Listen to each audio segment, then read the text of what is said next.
this is an iHeart podcast. Guaranteed human. Support for the show comes from Public, the investing platform for those who take it seriously. On Public, you can build a multi-asset portfolio of stocks, bonds, options, crypto, and now generated assets, which allow you to turn any idea into an investable index with AI. It all starts with your prompt. From renewable energy companies with high free cash flow to semiconductor suppliers growing revenue over 20% year over year, you can literally type any prompt and put the AI to work. It screens thousands of stocks, builds a one-of-a-kind index, and lets you backtest it against the S&P 500. Then you can invest in a few clicks. Generated assets are like ETFs with infinite possibilities, completely customizable and based on your thesis, not someone else's. Go to public.com/podcast and earn an uncapped 1% bonus when you transfer your portfolio. That's public.com/podcast. Paid for by Public Investing. Brokerage services by Open to the Public Investing Inc. Member FINRA and SIPC. Advisory services by Public Advisors LLC, SEC registered advisor. Generated assets is an interactive analysis tool. Output is for informational purposes only and is not an investment recommendation or advice. Complete disclosures available at public.com/disclosures. Kids, pets, life, your sofa sees it all. But with a washable sofa, stains don't stand a chance. All of our sofa collections come with fully machine washable covers and cushions, making cleanup effortless. Liquid and stain-resistant fabrics provide extra protection against everyday messes. Plus, with modular designs, you can rearrange your sofa however you like. Perfect for growing families and changing spaces. Starting at just $699, it's time to upgrade to a stress-free, mess-proof sofa. Visit washablesofas.com today and save. Offers are subject to change and certain restrictions may apply. You're listening to a podcast, so you're doing something else too, like maybe scrolling home listings on Redfin, saving places you like without thinking you'll get them, because that's what house hunting has become. But Redfin isn't built for endless browsing. It's built to help you find and own a home. Redfin agents close twice as many deals as other agents, which means when you find a place you love, you've got a real shot at getting it. Redfin helps turn saved listings into real addresses. Get started at redfin.com. Own the dream. Hey, this is U.S. Olympic gold medalist Tara Davis-Woodhull. And I'm U.S. Paralympic gold medalist Hunter Woodhull. As athletes, our lives are about having a clear path. And a team that you can absolutely trust. So when it came to getting the best mortgage, we chose PennyMac. PennyMac is proud to be the official mortgage provider of Team USA and you. Learn more at pennymac.com. PennyMac Loan Services, LLC, Equal Housing Lender, NMLS ID 35953. Licensed by the Department of Financial Protection and Innovation under the California Residential Mortgage Lending Act. Conditions and restrictions may apply. Hello, friends. I'm Robert Evans, and this is once again Behind the Bastards, the show where we tell you everything you don't know about the very worst people in all of history. And today, we have a special guest who we will be talking about a special subject with. The guest, not a bastard, is Teresa Lee. Hello. Teresa. You don't know. I could be a bastard. Well, I don't know. What is the technical definition? Like that you said, no mom, no dad, no mom. What? Runaway dads. Runaway dad. Then you're a bastard, right? Yeah, if your dad's gone, yeah. Yes. Yes. Okay, never I mean, mind. people don't use it for that anymore, really. I made a mistake of getting a bag of cookies right before this started, and I was like, I'll just snack, but you can't eat cookies on a podcast. You can't eat cookies on a podcast. You know what you can eat? Air. I was going to say the truth. Oh, yes, you can. Okay, Yeah. great transition. Yeah, Ooh, look at those transitions. Yeah, really great. Today we're talking about someone who we will be catching some fire on Twitter for talking about. What do you know about R. Kelly? Well, I don't know. Like, I think I know enough. Like, I know what was big news, but I never decided to, like, open up the book and deep dive into R. Kelly. So there may be things that are surprising to me. But I will say, just before this podcast, I was like, let me look at all his songs again just to remind myself. And I forgot that he sang the Space Jam song. So I Believe I Can Fly. Yeah. So now I'm, like, rethinking playing that song in my head. Yeah. Well, outside of that, like, were you ever a fan of his music? Do you remember any particular albums that, like... I never used to buy albums as a kid, so he was sort of in his heyday. His popular songs I would, play and sing along to and dance to, but I wasn't a big album buyer until pretty much in the last couple of years because I wasn't really allowed to as a kid. I would say, yeah, I have similar experience with him to where, like, as a 90s kid, I heard a lot of R. Kelly songs on the radio. I did like a lot of his yeah. songs. I didn't ever attribute it to him. It was one of those things where it's like, I like this new song. Oh, it's R. Kelly. But it wasn't like, I stand for R. Kelly. He was just a big part of, like, the soundtrack of the late 90s and early aughts in particular. I like that I'm a Flirt song. I think, did he sing I'm in love with the bartender? Was I? No, that was definitely not right. It's to T-Pain. That's right. Okay. So, but his era, he's around that era. I feel like the T-Pain songs were on the radio. R. Kelly songs were on the radio. Yeah. I mean, they're fun to grind to, that sort of thing. Definitely fun to grind to. I think he has a couple of songs with grind in the name. Yeah. So let's hear about the fact that he probably has a sex cult. He's a kind of a child pornographer, right? Isn't that a thing? People know him for peeing on people, but wasn't she also underage? We'll be getting into that. It's Okay. actually very tough to answer that question definitively. Gotcha. It's one of those things where pretty much everyone's yeah, but legally, he actually got off there was for no that. Right, because there's no proof. Wait, this does remind me real quick, speaking of R. Kelly, the song I'm a Flirt, when I was technically underage, but nothing bad happened. But I was Nothing bad happened. I have to preface that so people don't get uncomfortable. But that song, I remember I worked at a YMCA camp for a summer, and I was kind of talking to, in the way 17-year-olds do, very innocently doing nothing, but to a 21-year-old football player at Stanford, and Stanford. We grinded to that That's song. a fancy ass summer school. But okay, you grinded And to then I'm a Flirt. kind of in tribute to R. Kelly, because technically I was underage. I was 17 years old.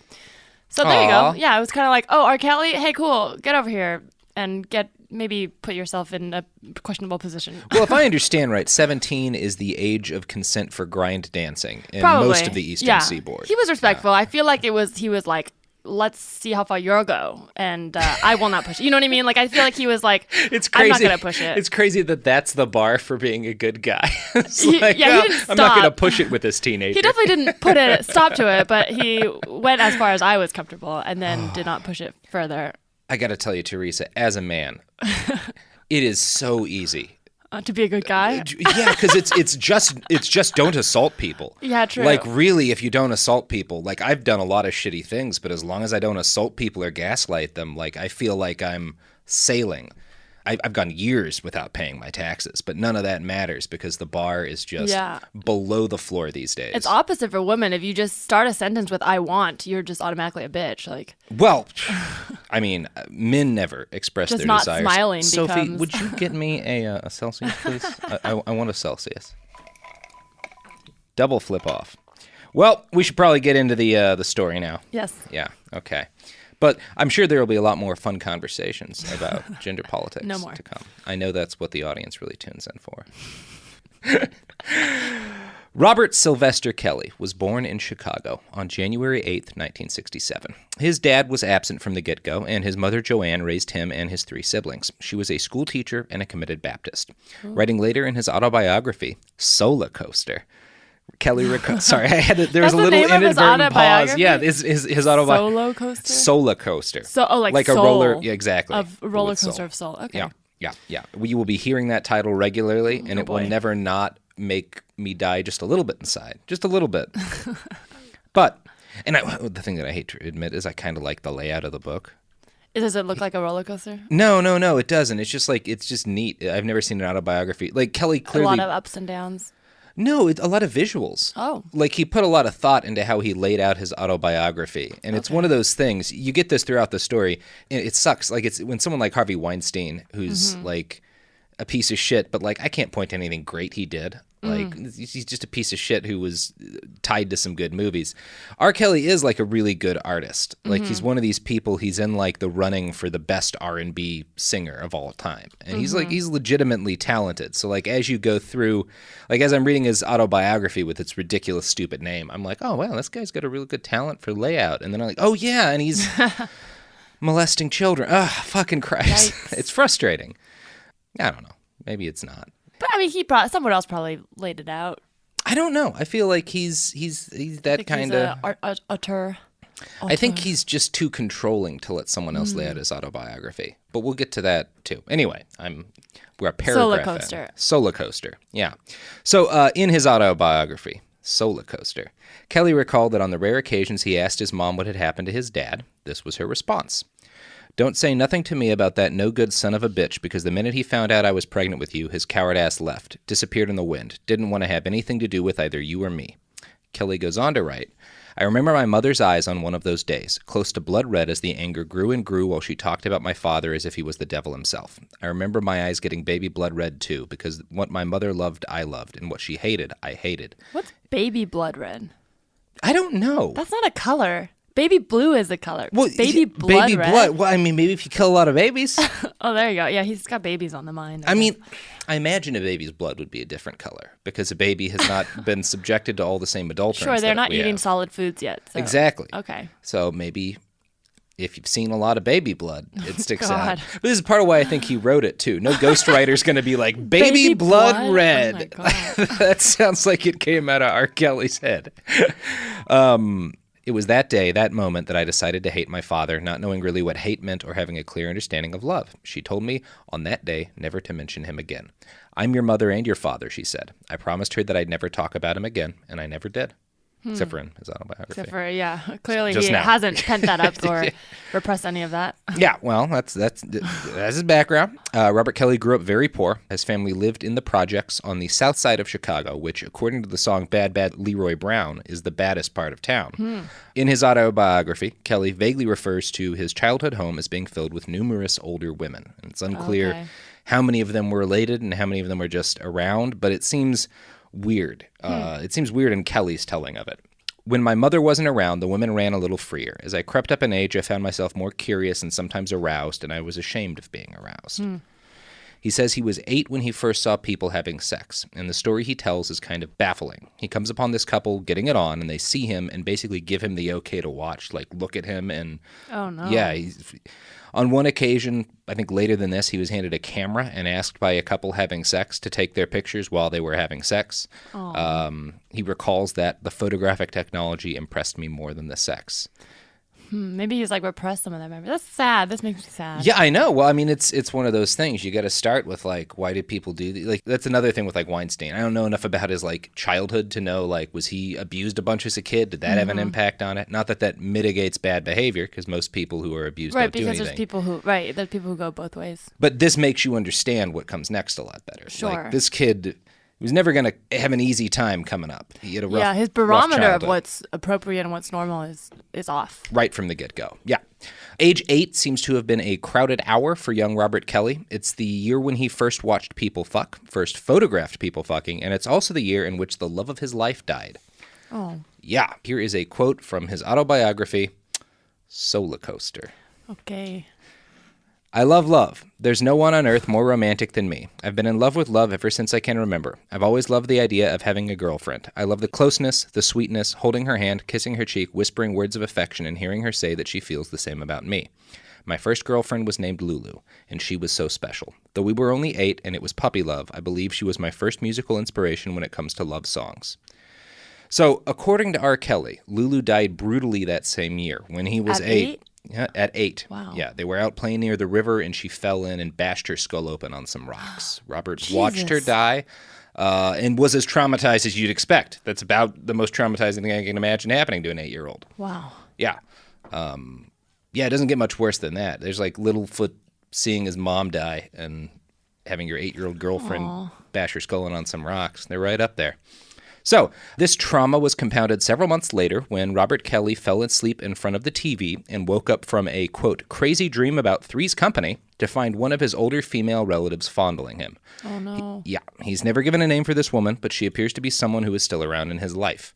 He has not told his other family members who this was, and when Chris Heath, a writer for GQ, interviewed him about this later, he said, quote, I remember it feeling weird. I remember feeling ashamed. I remember closing my eyes and keeping my hands over my eyes. I remember those things, but I couldn't judge it one way or the other fully. So, Kelly says this mystery relative continued to molest him until he was roughly 15 years old. She was not the only adult to go after child Robert. A trusted male friend of the family once asked Kelly to masturbate in front of him. He offered to pay. R. Kelly later said, it was a crazy weird experience, but not a full-blown experience, because it didn't go down. Contact sexual, no. A visual, absolutely. A visual from him showing me his penis and all that stuff.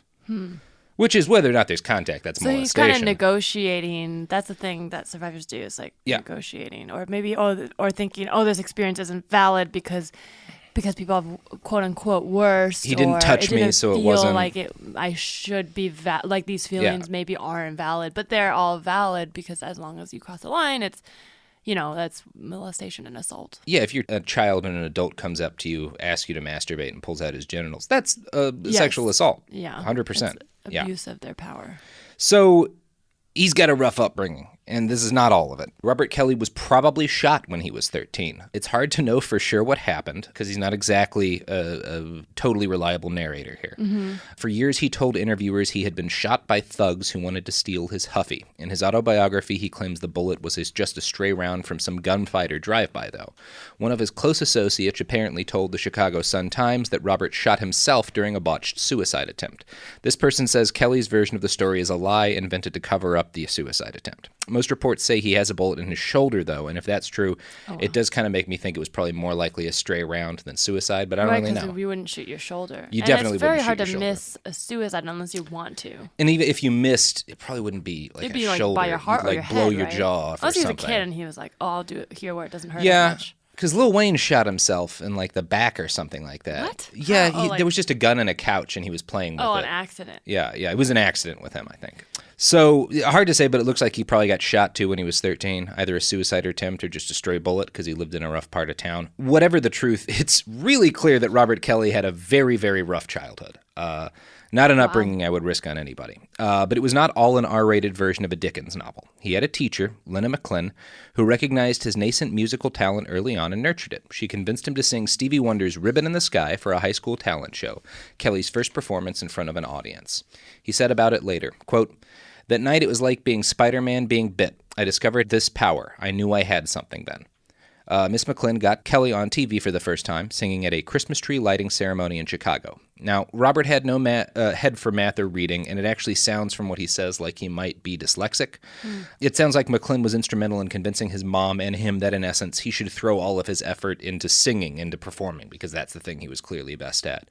And that was definitely the right decision. Kelly started busking on a subway as a teenager. On one particularly good day, he made $400. Wow. So he gets into performing and realizes, like, this is something he's got a crazy talent for.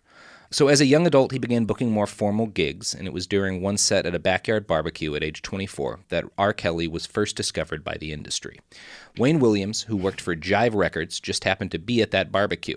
Quote, "I was inside the house, and Robert was performing outside. I saw this guy who had all the steps down, real choreographed. You could tell he put a lot into it, which is something you don't usually see, especially at a backyard barbecue. It was the eye of the tiger."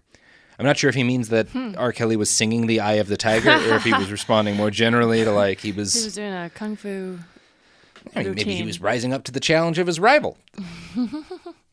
Kelly began working with Barry Hankerson, an agent with real standing in the music industry. Hankerson got him signed with the band Public Announcement. Teresa, I'm going to show you a picture of the band Public Announcement. Oh, I can't wait. And I just want you to tell me what you know about their music based on this picture. That's I can't. It looked kind of almost like a boy band stance, you know? Yeah. But then there's a woman in the middle. There is a woman in the middle. So, it's a little off from that. But otherwise, all of the guys look like boy band characters. Yeah, I imagine there's some dancing involved. Yeah. And very 90s. Hair touching, slicking back, kind of like nodding at the camera and pointing, that sort of thing. And R. Kelly is wearing what looks like the 90s-est windbreaker that has ever been purchased. God, windbreakers. Those were windbreakers, yeah. He was on the cutting edge of that windbreaker trend.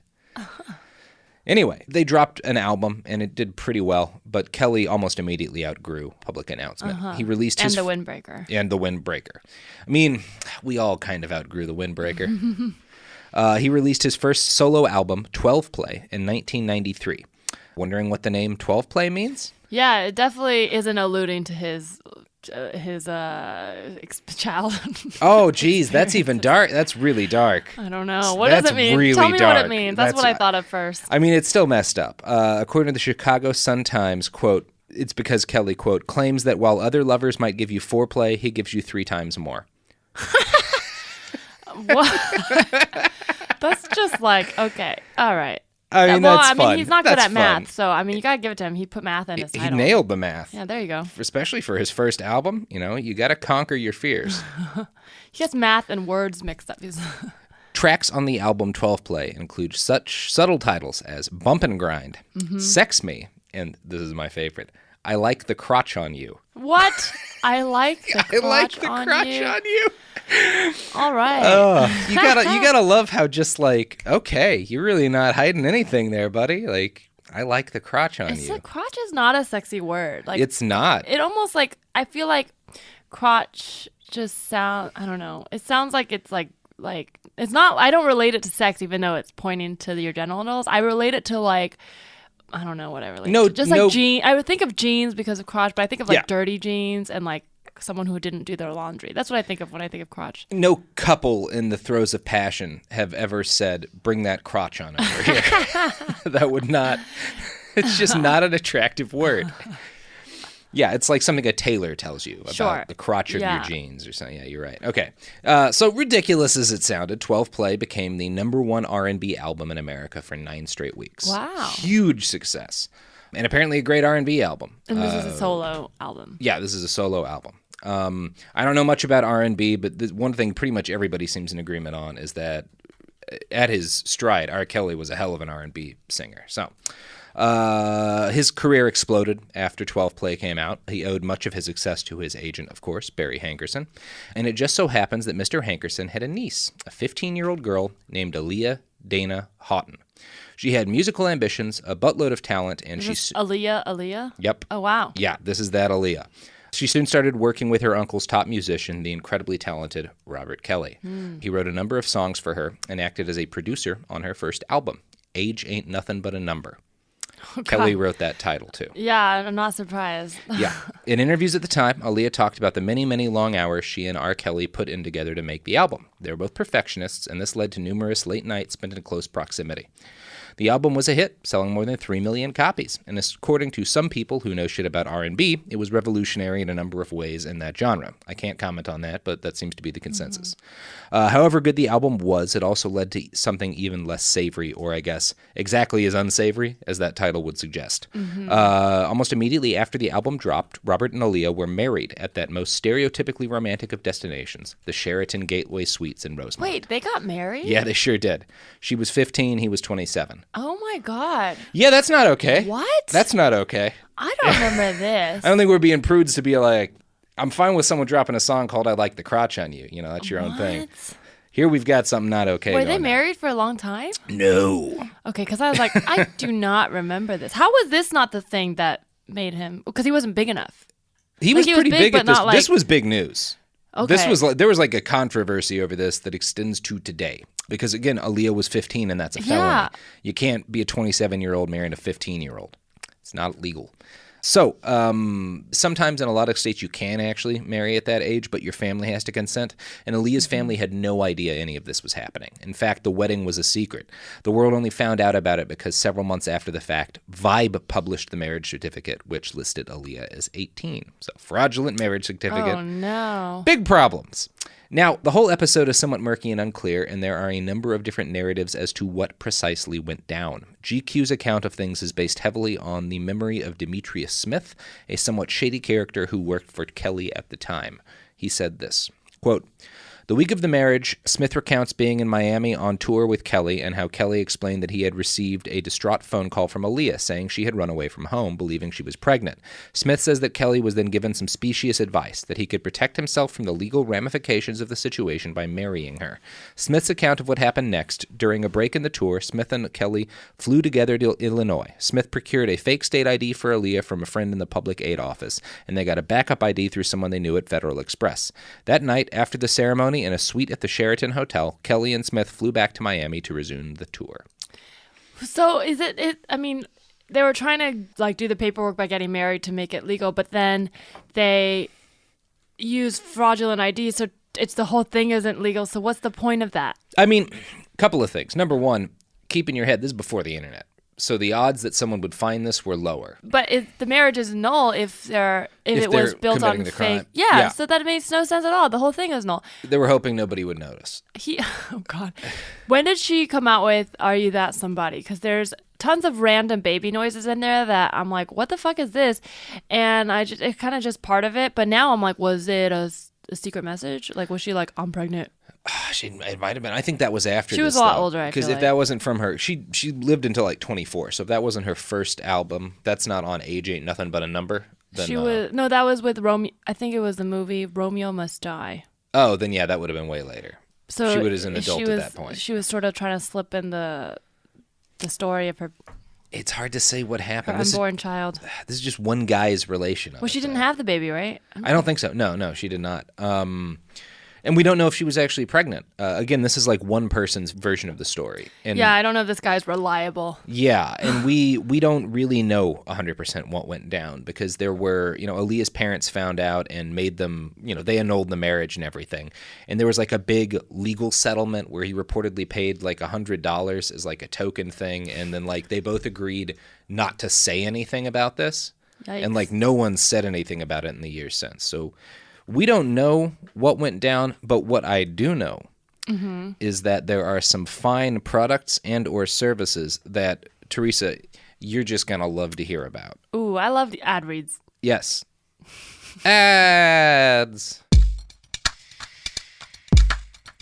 Support for the show comes from Public, the investing platform for those who take it seriously. On Public, you can build a multi-asset portfolio of stocks, bonds, options, crypto, and now generated assets, which allow you to turn any idea into an investable index with AI. It all starts with your prompt. From renewable energy companies with high free cash flow to semiconductor suppliers growing revenue over 20% year over year, you can literally type any prompt and put the AI to work. It screens thousands of stocks, builds a one-of-a-kind index, and lets you backtest it against the S&P 500. Then you can invest in a few clicks. Generated assets are like ETFs with infinite possibilities, completely customizable and based on your thesis, not someone else's. Go to public.com/podcast and earn an uncapped 1% bonus when you transfer your portfolio. That's public.com/podcast. Paid for by Public Investing. Brokerage services by Open to the Public Investing Inc. Member FINRA and SIPC. Advisory services by Public Advisors LLC, SEC registered advisor. Generated assets is an interactive analysis tool. Output is for informational purposes only and is not an investment recommendation or advice. Complete disclosures available at public.com/disclosures. Tired of spills and stains on your sofa? Wash away your worries with Anabay. Anabay is the only machine washable sofa inside and out, where designer quality meets budget-friendly prices. That's right, sofas start at just $699. Enjoy a no-risk experience with pet-friendly, stain-resistant, and changeable slip covers made with performance fabric. Experience cloud-like comfort with high-resilience foam that's hypoallergenic and never needs fluffing.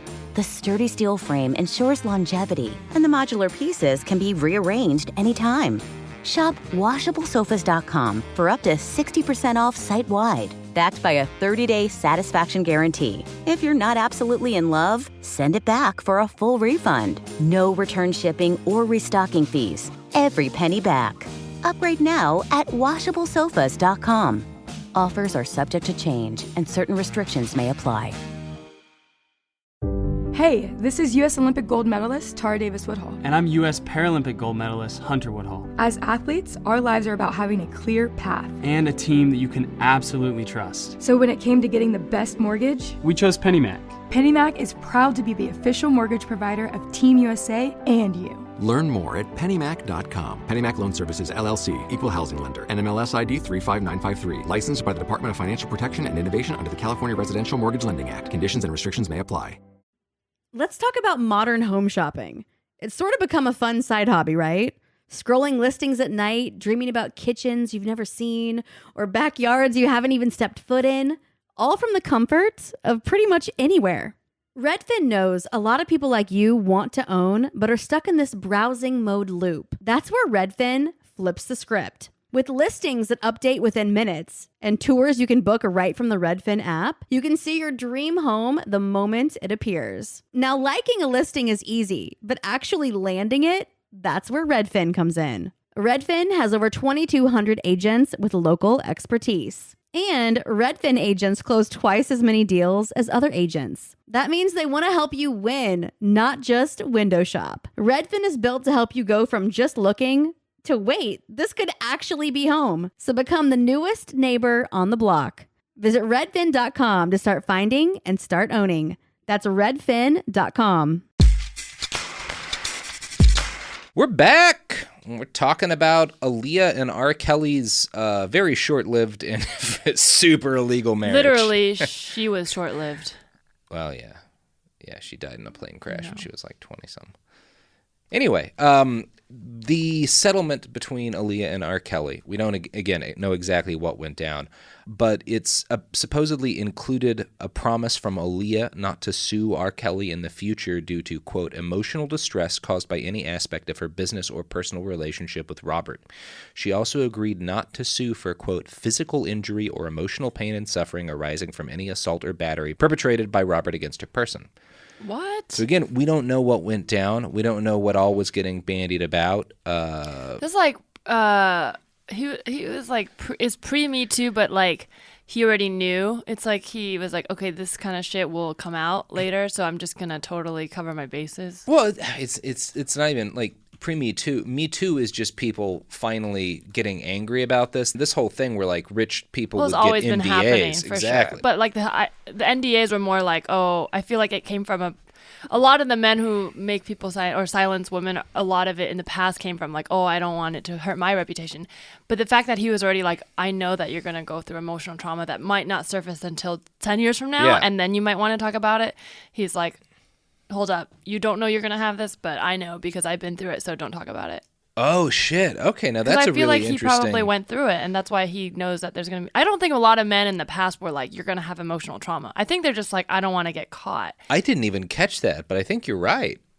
Yeah. That's really insightful. It's kind of dark. I mean, it's both sad because it's like he's a victim or survivor himself, but also, you know, there's a cycle and he's perpetuating it. Yeah, I think you're really onto something there. So neither R. Kelly nor Aaliyah have ever provided more detail about what went down or the reasoning behind that weird settlement. In 1997, Aaliyah filed to expunge the marriage certificate from the county court records. The most detail she ever gave in an interview was with the Chicago Sun-Times in 1994, where she said, hey, don't believe all that mess. We're close and people took it the wrong way. But that was, again, like right when it happened. Aaliyah died in a plane crash in 2001 at the age of 24. R. Kelly has said almost nothing about her in the 2 decades since her death. He doesn't even mention her name once in his autobiography, Solar Coaster. Whoa. There is, however, a disclaimer at the beginning that notes certain episodes could not be included for complicated reasons. That's probably a reference to the court settlement. During that 2016 interview with GQ, Kelly described Aaliyah as his best friend, which seems odd for someone he left out of his autobiography. But again, probably was legally restricted from doing so. In 1995, R. Kelly released his second solo album, just titled R. Kelly. 3 songs on the album reached number 1 on the R&B charts. Song titles include Down Low, Nobody Has to Know. A little on the nose. On December 24th, 1996, R. Kelly was sued for $10 million by Tiffany Hawkins, a high school student with ambitions for a music career. She claims she met Kelly when he talked to her choir class. Her teacher, Miss McGlynn, loved having Kelly come over to talk to her new students. Kelly seems to have loved flirting with the literal children in these classes. I'm going to quote Jim DeRogatis, the indispensable reporter on the R. Kelly allegations here. I'm going to probably butcher this guy's last name, but like, how do you think that? DeRogatis? DeRogatis? Yeah, maybe DeRogatis? DeRogatis? DeRogatis. DeRogatis sounds right. DeRogatis. That's what we're going to land on. Probably should have checked that when I was reading about R. Kelly for 11 hours. Quote, asked about the charges in the Hawkins lawsuit that Kelly had sexual relationships with some of the freshman and sophomore girls from McLean's choir, the teacher says, I don't know what he did outside of school, but in the school, there was no hanky-panky. If they were involved in that, the sad thing is, it takes 2 to tango. Oh, no, this teacher is... It's pretty no shitty. Bueno. It doesn't take 2... You're not a full person if you're underage. Yeah, you're really not. You can't be part of it, too, when you're not a full-grown adult. You teach teenagers. You know they're not real people yet. You know that. You teach them. It's like if you put a puppy in a box and you're like, well, he didn't get out. Yeah. It's like, well, that's different. Yeah. You have more power. You're a big person. Hawkins claimed her sexual relationship with Kelly started in 1991 when she was 15 and he 24. She says Kelly ended the relationship when she turned 18. Hawkins slit her wrists immediately afterwards, a suicide attempt that she thankfully survived. Also in 1996, while Kelly was settling the lawsuit over the teenager he allegedly molested into a suicide attempt, he met an adult lady, Teresa Lee. Lee was a choreographer and a dancer who'd worked on his tour. Andrea and Robert married and eventually had 3 children. There are a few signs that the marriage was something less than super romantic. The pair were almost never photographed together. People close to Kelly told the Chicago Sun-Times that Andrea was required to knock before entering any room in their house while her husband was home. And in 2003, several of Andrea's relatives complained to the Chicago Sun-Times that they weren't allowed to visit their daughter at the home she shared with Kelly or talk to her on the phone. So consider that whole paragraph just a teensy bit of foreshadowing. What does he say in his autobiography about her? Solar coaster? Yeah. Oh, not a whole lot. But, what? Solar coaster. Hall of Fame. Oh, no. Okay. A little later in 1996, which was a very full year for R. Kelly, he ran into legal trouble again when he was arrested for battery in Lafayette, Louisiana, after a fight between himself, his entourage, and 3 random dudes at the basketball court for a local gym. Now, he gets a pass on this one from me, because why would you go to a gym basketball court if you didn't want to get into a fist fight with somebody in their entourage? True. What happens on the court stays on. Nope, that's probably not true. No, it is. If there's one thing gym basketball courts are for, it's fist fights with famous people, and that's a sacred thing. I would say as long as you, to a certain degree, you don't want to like beat someone's face to a pulp. But if there's a little bit of fighting on, like if it's more like closer to wrestling on any court of sport, as long as when the game ends, you're shaking hands, patting each other's back, and saying "good game," then I think it's a little okay. But I think if that's real aggression that's carried on past the game, then you're like, oh, that was a real fight. I think it all depends on whether or not someone has an entourage. Because if there's an entourage, there's no option but to have like a really showy choreographed fist fight. It's like a gang. We don't really have the big old West Side Story gangs the way, I don't even know if they ever really did do those dancey fights. But now I feel like you got to fight on the court. I imagine if I ever got into a fight with Ashton Kutcher, he would have a dancing and singing entourage that I would have to fight my way through first. But yeah, despite all of its ups and mostly downs, 1996 ended on a high note for Robert Kelly. The movie Space Jam was released in December of that year, permanently delighting my former boss, Daniel O'Brien, and making R. Kelly a household name. His hit song, I Believe I Can Fly, was basically everywhere for like 6 months. It was the number 2 song in America. I was like 8 at the time, and a tremendous number of my early memories involve hearing R. Kelly's voice over the shitty speakers at a Blockbuster or a Piggly Wiggly or what have you. Also a bad man, Michael Jordan, so. Well, I don't know much about Michael Jordan, to be honest. Not as bad, but not a nice guy. No comment until I do the digging on him for the Michael Jordan episode. Kelly's mother died in March of 1997. This was a devastating blow to the self-described mama's boy, as it would have been for anyone. Shortly after this, Robert announced on stage with a gospel preacher that he had given himself over to Jesus. His autobiography contains numerous religious references. He's been very consistent about the importance of faith to him over the years. R. Kelly's desire to get right with God, however, did not inspire him to get right with the Justice Department. In June 1997, he missed his hearing on the battery case over that basketball court fight. He wound up having to settle out of court with the men for an undisclosed sum the next month. Settling with people for undisclosed sums of money would grow to become R. Kelly's number 1 hobby over the next 20 years. In 1998, he settled his lawsuit with Tiffany Hawkins, the teenager she attempted suicide, reportedly for $250,000. The settlement came 4 days after Hawkins delivered a horrifying 7-hour deposition, and in a way it was too little too late. News of Kelly's escapades with Hawkins began to leak. A young woman who'd been prepared to testify about being in a threesome with Hawkins and Kelly while Hawkins was underage told the Chicago Sun-Times, quote, I'm not trying to down him because I honestly think it has to be a sickness. Looking at pictures of me and Tiffany when we were freshmen, boy, we were ugly little girls compared to what he could have had. So I didn't understand why he did what he did. Oh, that's also like a sad sort of trying to justify and make things feel normal. Like as a survivor, I feel like she's also like trying to explain or, make it move on without being stuck in the moment. Yeah, I'm not gonna judge her for that, but it is weird. Yeah, that's hard. Yeah, that whole article was published in 2000. It includes a lot of really unsettling information. Quote, according to Hawkins' lawsuit, Kelly had sex with underage girls in his apartments at 9S Wabash. 185 North Harbor Drive, and other locations in Chicago. In response to questions from Hawkins' attorneys, Kelly admitted that he employed Hawkins as a background vocalist and periodically gave her small cash gifts and approximately $1,400 in checks, but he denied having any sexual contact with the girl. Now, Hawkins' friend, who was prepared to testify, did make it clear that R. Kelly did not force himself on her sexually. He treated us very well, she said. We got anything we asked for, but we weren't going to ask for much. A pair of Air Jordans or $100 was a lot of money to us. I still love R. Kelly's music. I don't hate him, she added. He reminds me of a boyfriend who hurt you that you still love. He hurt me by not helping me out and telling me to drop out of school. He told me and Tiffany both, if you want to be serious about the music, you have to be at the studio and not at school, because school isn't going to make you a millionaire. At 16, that's like a dream to us to work with R. Kelly, so we listened to him. I think it's a sickness.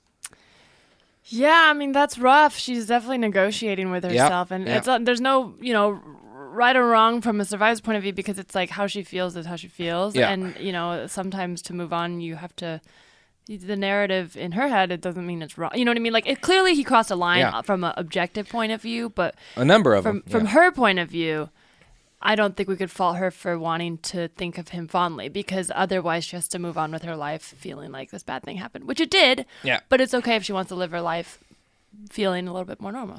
And it's also, the bargain he put these young women in was essentially, the way he was making them think of it is like, okay. Well, he's grooming them. Parts of this may be creepy. I may not like parts of this, but like. Other parts are to her good. Well, but yeah, like I'll get to be a millionaire. Even if she felt like she consented, or maybe he didn't ever quote unquote force himself, but just by nature of him being an adult and them being kids and him treating them that way already, he's like grooming them to feel like they owe him. And I would argue that even if they'd both been 18, the money here would have been an element of force. Uneven, Not that he was offering them, but because it's he coercion. Really did. It's coercion of like, if I put up with this for a while, then I'll have a career in the music industry and I'll never have to worry again. He was definitely abusing his power. Yeah, in a couple of ways. Like his power as like an older man who's wiser in the world than these 15-year-olds, and his power as a gatekeeper to celebrity. Mm-hmm. But there's also like, there's so much new. I mean, bottom line, it's wrong. He crossed the line. Bottom line, I want to preface that, but I also want the nuance of like someone. He was a survivor as a kid, and part of him maybe the part that he never dealt with, maybe wanted to rewrite a little bit. So maybe he did treat them really well and didn't force them in a way to kind of rewrite, like, what if when this happened to me it was sweet and kind and they didn't force it. So in a way he may have been trying to rewrite his own past that way. Still, bottom line, wrong. And there should have been more resources in place to help him get through his trauma so that he knew how to properly deal with it. But there is a world where maybe he thought treating them well and then going to sex would kind of be like, oh, there can exist a relationship that's because he's trying to justify what happened to him. Yeah, he's not like most people who do really bad things. I doubt he's going into this was like, no, I think the way he wanted to sort up. of put some sort of meaning to what happened to him and make it feel like it wasn't so bad, because in his mind he's like, well, if I can have a relationship with kid that feels even, or in his mind it's even, like he's like, they like this, then that can mean maybe when I was a kid it wasn't so bad.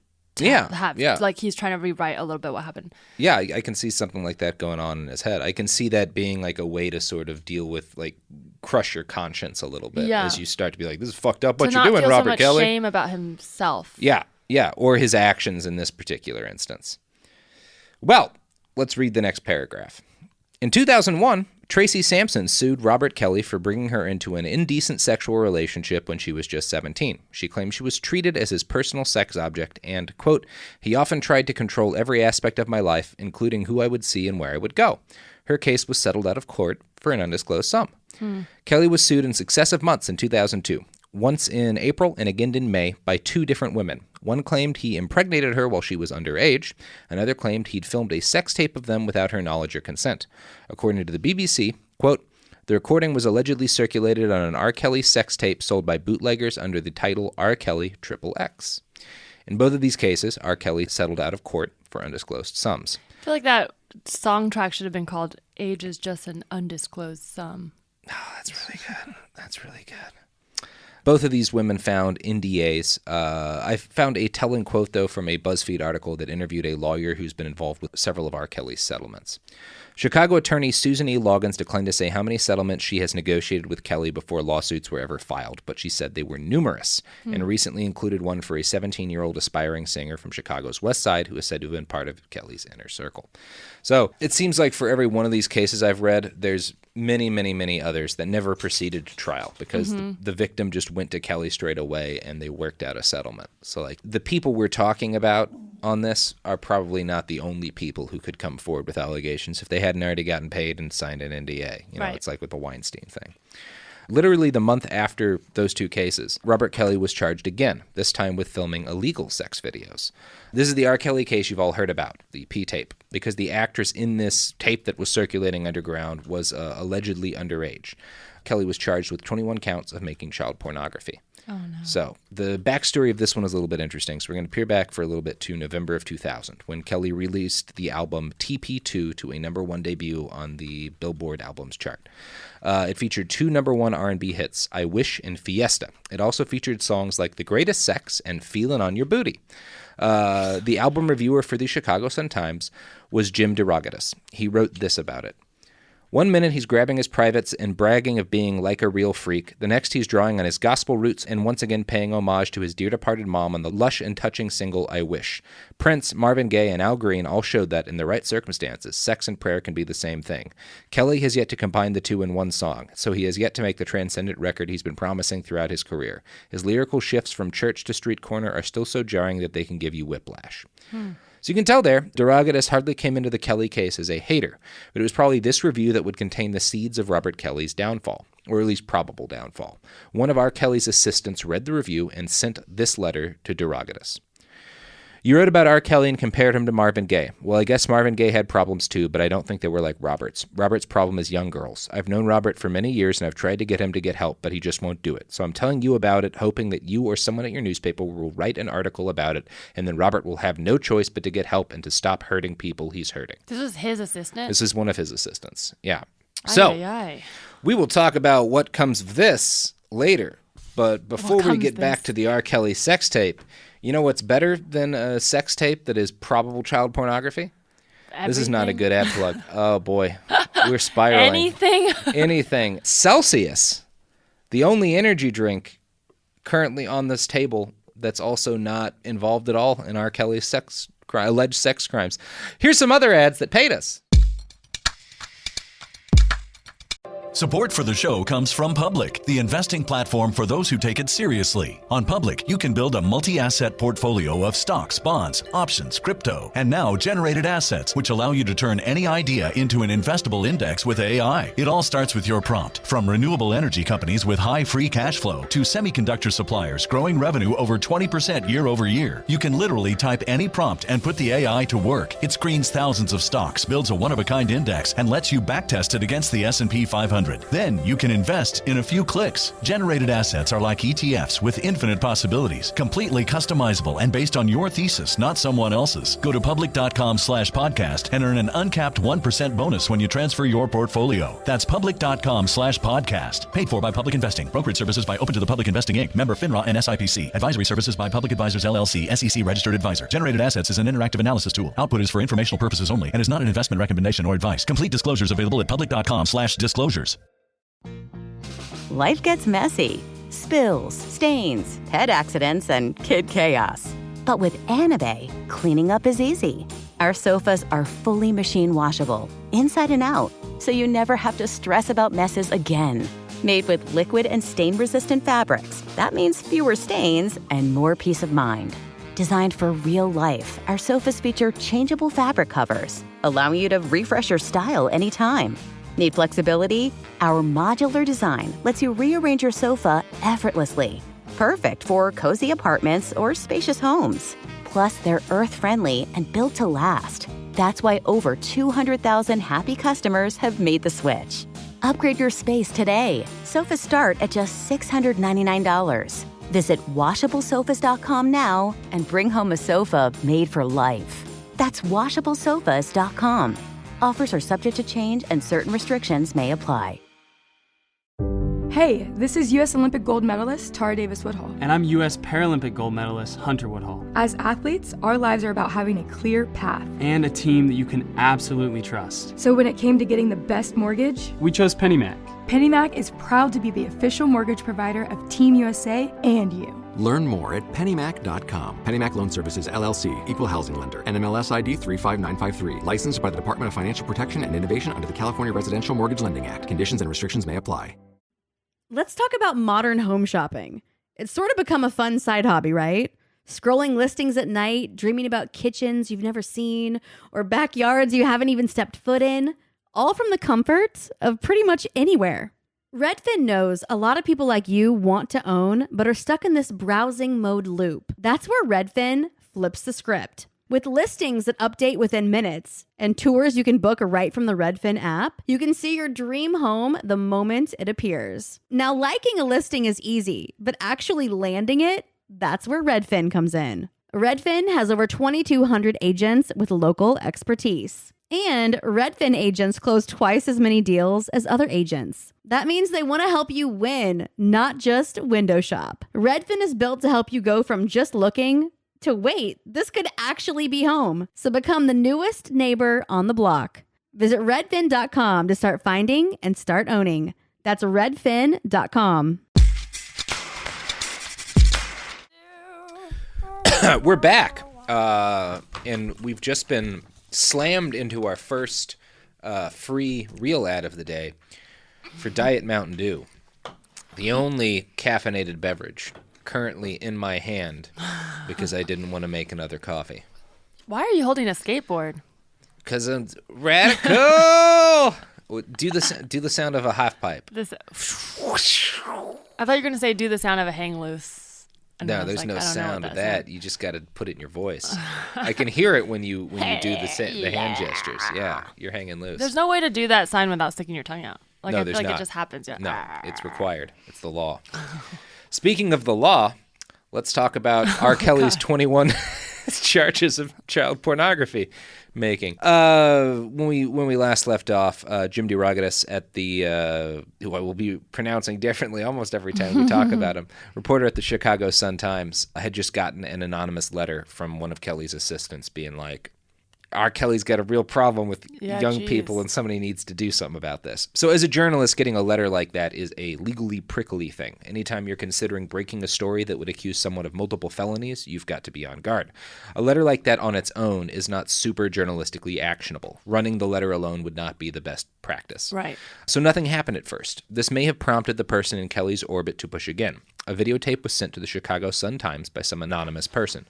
The tape showed Kelly having sex with an extremely young person. Because this was super likely to be evidence of a crime, and because if it was evidence of a crime, it would also be child pornography, the Chicago Sun-Times went to the cops. The police could not... Because how... Isn't that... If you even look at it, yeah. It's child porn. So if you get sent a video like that, you have to call the feds. Yeah, you have to immediately... bring in the... Well, I think they go to the local police. I'm not sure if they go to the feds. They go to the cops. I don't trust local cops. Certainly not with child porn. But the police opened up an investigation, but there really wasn't much that they could do because they didn't have you don't know the age of the person. You don't know for sure that this is R. Kelly. You just have these claims. So they kind of wait for a little while. And, somehow, right around this time, tapes of R. Kelly, bootleg sex tapes of R. Kelly with young women start floating around. There's multiple tapes. They are not all underage people. Kelly apparently has his sex taped regularly, so somebody in his orbit was leaking these, not just to the press. I have not watched the R. Kelly P-tape, but this is when the R. Kelly P-tape that's famous gets out into the world. So people were watching, because I remember hearing the news, and I guess people were watching it, but if you watch it, isn't that... They weren't all child pornography. Okay, but wasn't that... I don't know much. I just remember... I didn't even know she was underage. I just remember there was a P-tape and a dungeon, and then there was like a dungeon. Yeah, and that's part of his house and stuff. Yes, yeah. Okay. So whoever started sending these anonymous tapes to the Sun-Times eventually got fed up that nothing had happened yet. This person left another video in Jim DeRogatis' mailbox. He sent it to the police as well, and they were finally able to make an ID. They found a source who claimed to recognize the young woman in the video as her niece. She basically was able to name the kid, and Kelly says the first name in the video, so the police were pretty sure that they had the right person. And so the cops give the Chicago Sun-Times the go-ahead to publish their first story on the matter. That's a terrifying. I mean, I know they're just investigating; they have to do their job, but that's terrifying to have to like. Your sex tape is not only getting leaked, but then people are like, "Do you know this girl?" and like asking your family members. Well, they weren't going straight to Kelly at first. No, they weren't. They asking. She recognized the girl as her niece. Yeah, they so found. Then that means her aunt or uncle watched the sex tape to identify her. They probably saved had just a clip Just of the the head. girl's face or something. I doubt they played the whole tape for this lady. But like they heard a first name, and I think they narrowed it down because they had some they feel like they have enough that the police charge him with 21 counts of child pornographizing. Wow. Because the aunt of this girl claims she would have been around 14 at the time of the filming. Mm-hmm. So R. Kelly, who had just performed at the opening ceremony of the Winter Olympics, was forced to respond personally. Quote, "It's not true. All I know is this. I have a few people in the past that I fired, people that I thought were my friends that's not my friends. It's crap, and that's how we're going to treat it. The reason these things are happening, I really do believe, is because of the fact that I didn't fall back as far as blackmail was concerned. I didn't give them any money." So, R. Kelly was indicted for child porn on June 5th, 2002. He pled not guilty the next day and posted bail using $750 $100 bills. Once he got back from court, he immediately violated a court order by singing at a kindergarten graduation ceremony. Wait, 700 like single dollar bills? Is that what you're saying? No, $100 bills. Oh, I was like, what? He just has just to be petty? Like, No. Why? No, he just had a shitload of cash Okay, lying $100 around. bills. Yeah. Okay, gotcha. That makes sense. Yeah. So at this point, the grinding wheels of the justice system set into motion. Jury selection did not begin until June of 2008, 6 years after the charges were filed. This is not normal. Wow. As an MTV article pointed out at the time, quote, "In the last 6 years, Michael Jackson was charged, tried, and acquitted of molestation. Phil Spector was charged and tried for murder, and due to a mistrial, he'll have to do it all again. Lil' Kim was charged, tried, and convicted of a conspiracy and perjury, and she even found time to shoot a reality show while she served her sentence." So all that happened while R. Kelly's case was waiting to actually go to trial. Now, delaying this case was very definitely a strategy used by R. Kelly's defense. They probably figured that since his alleged victim was expected to take the stand, it would be better optics if she were in her 20s rather than still a teenager when she had to do it. Sure. So first off, they waived Kelly's right to a speedy trial, which would have required the case to take place in 4 months or the charges would have to be dropped. They also filed 30-some-odd pretrial motions, all of which demanded a response from the prosecution and usually led to an argument in court. This always delayed things further. There were also some freak happenings that disrupted matters. The judge fell off a ladder and injured himself. R. Kelly's appendix burst. Sure, then his lawyer died. Fell off the ladder. Fell off a ladder. Mm-hmm. There's some weirdness around the judge in this case. We'll get to some more of that later. During the 6 years while he waited, Robert did not exactly shut up and just sort of hunker down. Like a month after the charges were filed, he released a single, "Heaven, I Need a Hug," which was basically his plea of innocence in the court of public opinion. Here are some lines from Heaven, I Need a Hug. "And as for Robert, here's what I need to do. Get rid of them clowns and get myself a whole nother crew. Media, do your job, but please just don't make my job so hard. Somebody please pray what I'm talking about. I'm still young trying to figure it all out. Heaven, I need a hug. Is there anybody out there willing to embrace a thug?" So, yeah.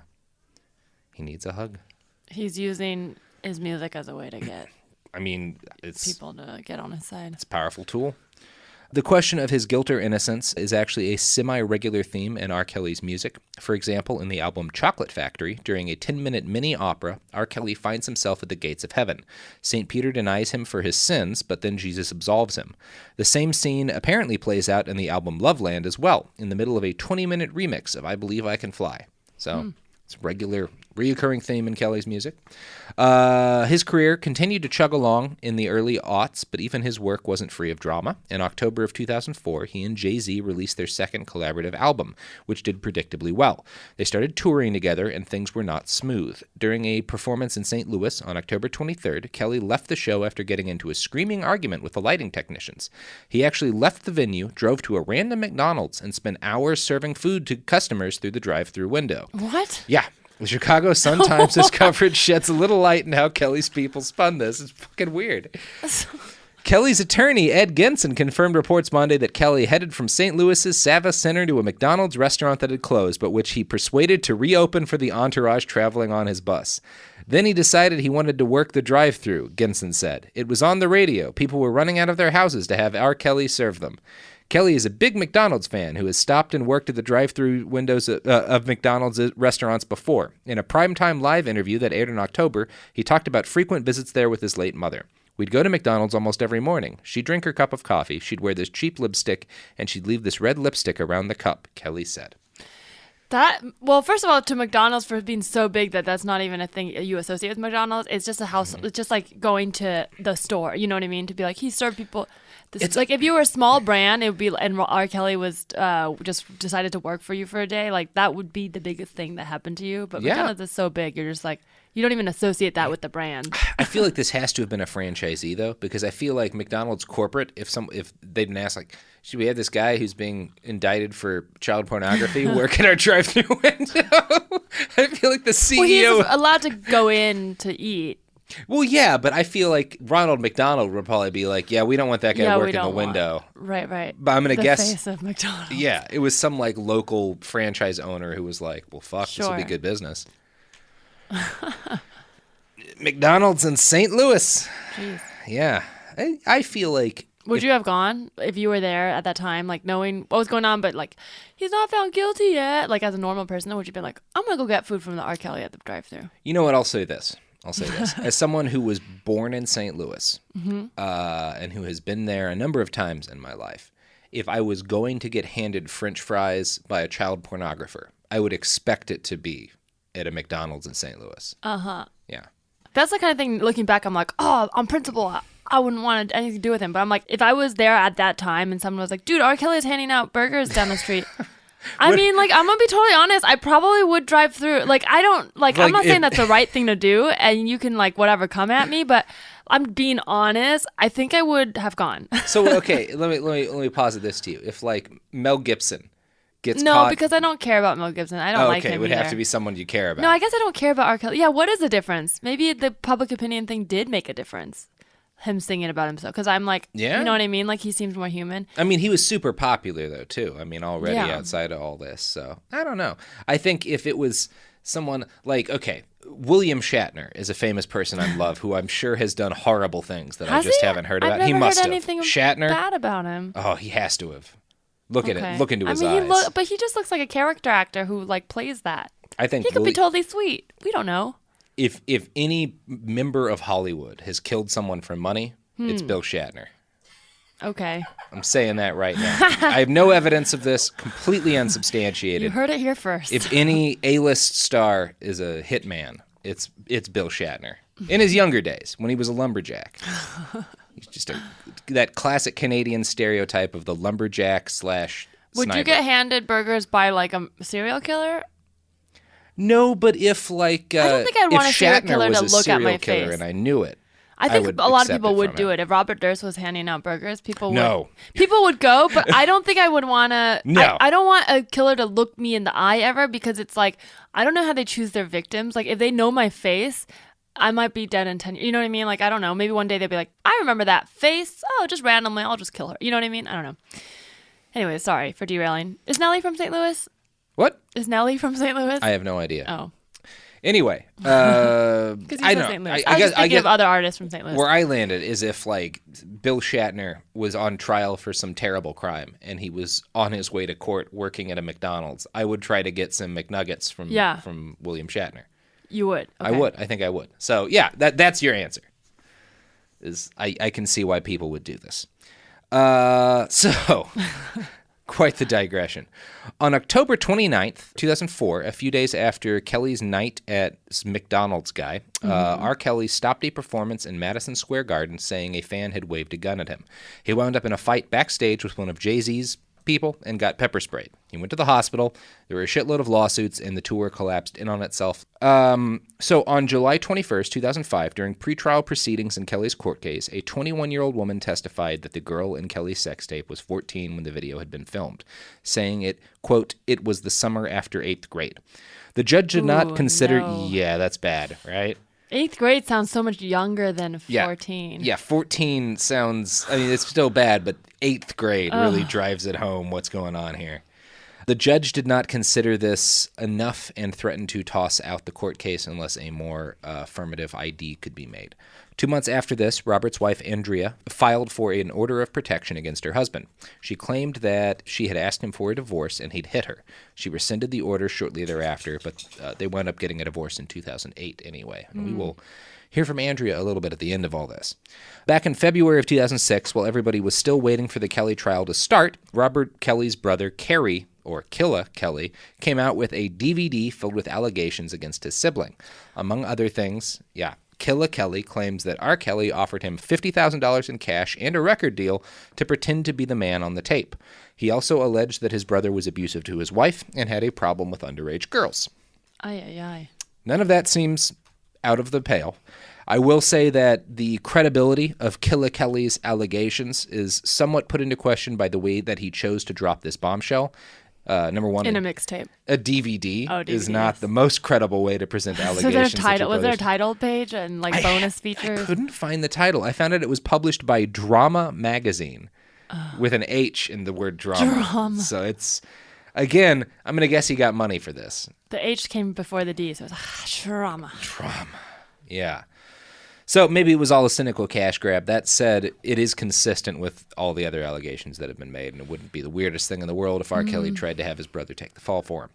Now, even under the cloud of legal fuckery looming over him, Robert Kelly had continued to release albums that continued to be gigantic hits. And this is important to note, and part of why Kelly's fans defend him so vociferously. R. Kelly has been the biggest name in R&B throughout most of this. In May 2007, R. Kelly gave an interview to Hip Hop Soul magazine. In it, he said, "I'm the Ali of today. I'm the Marvin Gaye of today. I'm the Bob Marley of today. I'm the Martin Luther King, or all the other greats that have come before us. And a lot of people are starting to realize that now." In February of 2008, a couple months before jury selection began on the trial, Regina Daniels, Kelly's longtime spokeswoman and the person who'd officially denied the allegations of his wrongdoings to the press for like a decade, left his employ with her husband, George Daniels. In the interview, George explained, "He crossed the line with my daughter. It didn't get to the extreme of that, the sex tape video, or else I wouldn't be here, if you know what I'm talking about. The reason I'm talking about this, it's not just for me. It's not just for my wife. It's not just for my daughter, but it's for other fathers and mothers because it doesn't have to be a superstar. It could be the dude on the corner. There are guys who sit around and give your child a couple bucks to go to school and then wait until they get a little older, and then they set that trap." That's grooming. Yeah, it's grooming. And this is now, again, the husband and his spokeswoman. Both of them had worked for him coming out and saying this. A lot of people in his orbit have come out later with allegations. On June 14th, 2008, R. Kelly was found not guilty by a jury of his peers. The prosecution's star witness, the woman in the tape, never took the stand. Jim DeRogatis, the Chicago Sun-Times reporter who broke the story, took the fifth and did not testify. I think some of it is that he might have had to admit that he'd seen the tape, which would have been legally scary. Yeah. I think he also had some worries that he would be required to give up sources and stuff like that. So he did not testify, which is always a fraught thing for a journalist in a court case. There's a lot of reasons that would be complicated. 4 days later, Judge Gahn threw a post-trial party at a bar to celebrate the end of the case. He invited the defense, the prosecution, court workers, and reporters. One of those reporters... Wait, is that a thing that people do? It happened this time. Is that typical, though? I've never heard of this before. To invite, hey guys, rap party, and the people who are just everybody, yelling at each other. Prosecution, defense, what the fuck? let's all get on, get down. That's so bizarre. It's really weird. But one of the reporters who was present says that it was a hoot and that everyone there was loose and relaxed, so that's nice.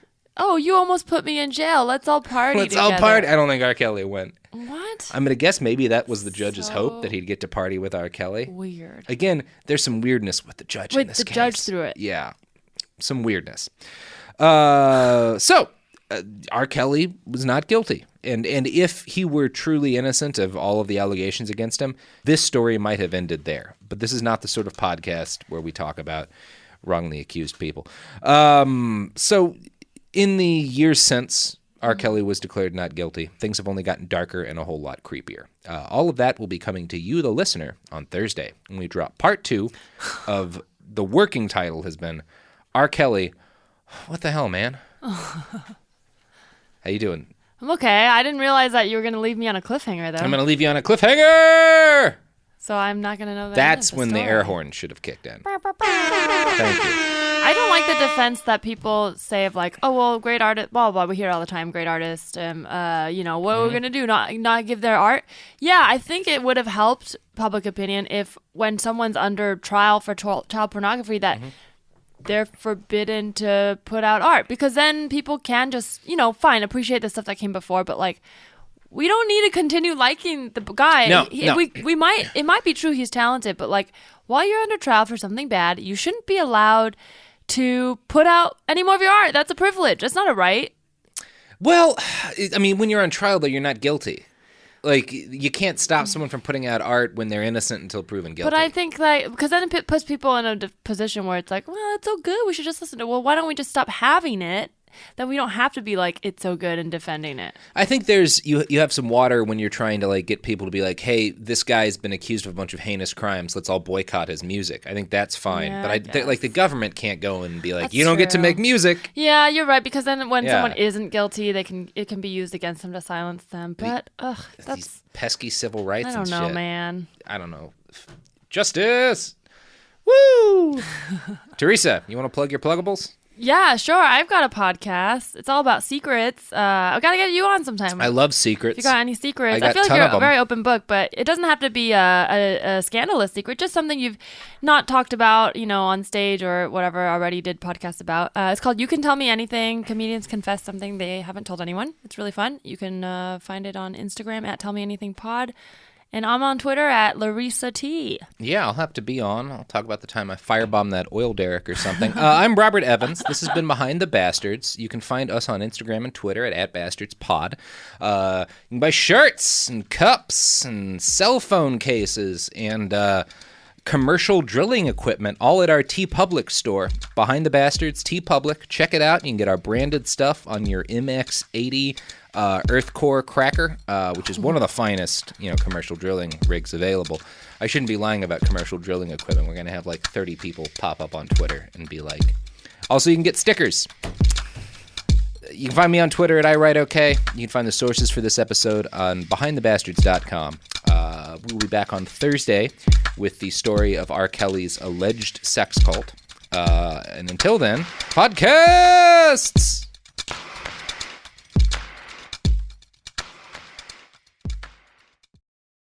A BetterHelp ad. We get it. February is full of flowers, candy, and, of course, lots of talk about relationships. It can feel like everyone else has it all together in their love lives. But the truth is, we're all still figuring it out. Whether you're working on your marriage, navigating the dating apps, or prioritizing staying single, no matter where you are, you're right on time. Therapy can help you find your way and take some of the pressure off yourself so you can determine what you want, what feels heavy, and how you can feel lighter. Just a little bit of outside perspective from a professional can lead to new understanding and a lot of progress. So the next time you're feeling iffy about your love life, try therapy with BetterHelp and see where it takes you. And remember, you're right on time. Visit BetterHelp.com for 10% off. That's BetterHelp.com. Tired of spills and stains on your sofa? Wash away your worries with Anabay. Anabay is the only designer sofa that's machine washable inside and out, starting at just $699. Plus, Anabay sofas are pet-friendly, stain-resistant, and feature changeable slipcovers and modular pieces. Get up to 60% off site-wide with a 30-day money-back guarantee. Visit WashableSofas.com to get yours now. That's WashableSofas.com. Offers are subject to change, and certain restrictions may apply. There's a difference between liking a house and actually getting it. Redfin is built to make up that difference and close the gap between finding and owning the home for you. Redfin agents close twice as many deals as other agents. So when you find a home you love, you're not a step behind when it comes to making an offer. That means less watching great homes disappear and more focus on the one you'll call home. Redfin helps turn saved listings into real addresses. Get started at redfin.com. Own the dream. This is Bethany Frankel from Just Be with Bethany Frankel. Let me be blunt. Most dog food is junk. It just is. And I'm not feeding junk to Biggie and Smalls. That is why they eat Just Food for Dogs. It's real, 100% human-grade food with ingredients I actually recognize, not mystery pellets pretending to be healthy. And once I switched, the difference was obvious. Better digestion, better skin, more energy, dogs who actually feel good instead of just surviving dinner. Here's the thing. You care about quality. You make an intentional choice to be healthy. So why are you gambling with your dog's health? So let's think about our furry babies. Go to justfoodfordogs.com right now and get 50% off your first box. No code, just try it. Because once you see the difference, you're not going back. This is an iHeart podcast. Guaranteed human.